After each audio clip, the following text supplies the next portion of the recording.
Was I guess what changed for you? Quite a lot. So at the time, I just released my second book at that time, and the reviews were looking pretty good at the time.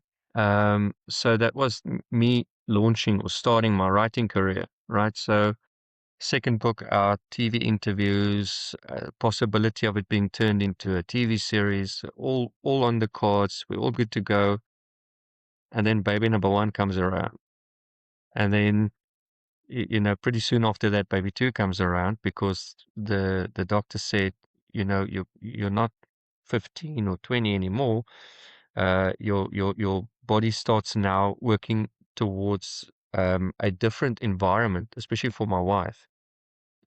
So age is starting to work against you, where the womb is a very negotiable environment.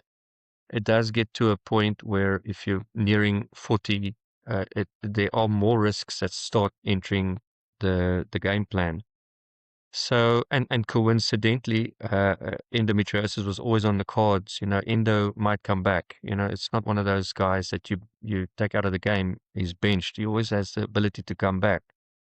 And when the doctor said one of the only things that slows down the endometriosis process is having kids, actually having kids and going the full term of having kids. It's the one thing that counters that. So we were like, okay, well, if now is the time and time is working against us, and maybe we should just have number two. But then number three came very quickly after that as well. So the three kids came very quick, and the writing just stopped. I mean, that's when I just said, like, I mean, I love writing. It's my passion. But, if you have to weigh up the two, I'm not going to be an absent dad. I couldn't. Like, I grew up in that environment. I'm sure things would have been way different if my dad had still been in the house or stayed in the house. Maybe it turned out the way that it should have. Who knows how life is really going to be. I do know that it wanted me to be a prison dad. It made me want to be a prison dad. So that's what I did. Like this big finger squeezed into my life and pressed pause. And that was just how it was going to be. I paused everything. Every time I was like, I said to my wife, okay, next year I'm going to try to get back to writing. Okay.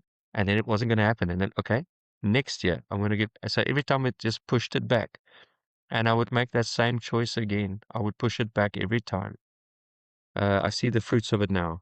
Yeah, that's interesting. So you were on the well, obviously, I mean, this is where we align, right? Because I was similarly in my career on a trajectory to what they would call like the top of the food chain, right? Professional sports, and this is what every strength coach is trying to get to. And I got there at a pretty young age, and I was setting up to become the guy in that organization.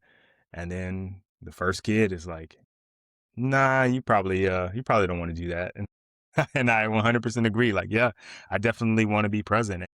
And for me, it's interesting. Your father wasn't present. Right around 5, my mom and dad split up, so pretty much the same age as you. For a couple years, my dad, I don't know where he was. Well, I kind of knew where he was, but not really, right? And so I didn't really have a whole lot of contact with him. But then he came back into my life and was present, but they were split up, and so they had split custody. So I got to see him like every other week, a week in the summer, sometimes the holidays, stuff like that.